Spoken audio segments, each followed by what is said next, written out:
Sandali ah. Hello, magandang tanghali mga idol. Andito tayo sa Taguig ngayon at kasalukay papunta na tayo ng Pasay.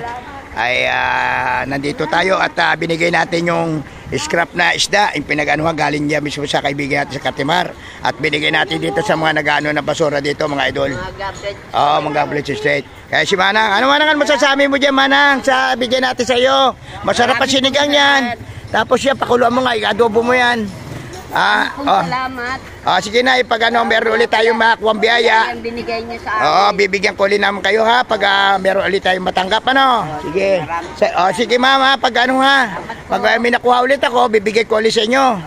Okay mga idol, nabibigay tayo sa mga konting tulong sa ating mga dito kaibigan. At ito si Madera, binigyan natin na luto na ano. Salamat po. Okay, pag may nagbigay ulit Madera, idalangin nyo sana may magbigay ulit para mabigay ko ulit sa inyo, may bigay ko sa inyo. Salamat. Sige. Yan. Sige Madera, pag meron ha. Okay. Sir, salamat din sa inyo, okay. Ay mga idol, ayan at ano na tayo. Ganyan tayo kasi pag tayo mapagbigay, pinagpapala tayo ng Panginoon. Yan ang kasabihan na sa Biblia, kahit siyang reliyon niya, binabanggit siya sa Biblia. Pag mapagbigay ka, yan ang nasa kasulat. Mag-aadya ka ng poong may kapal. Pero pag madamot ka, wala magagalit sa'yo si Lord. Kailangan mamahagi ka kahit konti, kahit medyo tama lang kung may ano ka masobra-sobra konti lang ka naman ibahagi mo. Di ba Madera no? Opo. Okay Madera, ano masasabi mo ulit? Okay lang ba yung binigay ko sa'yo?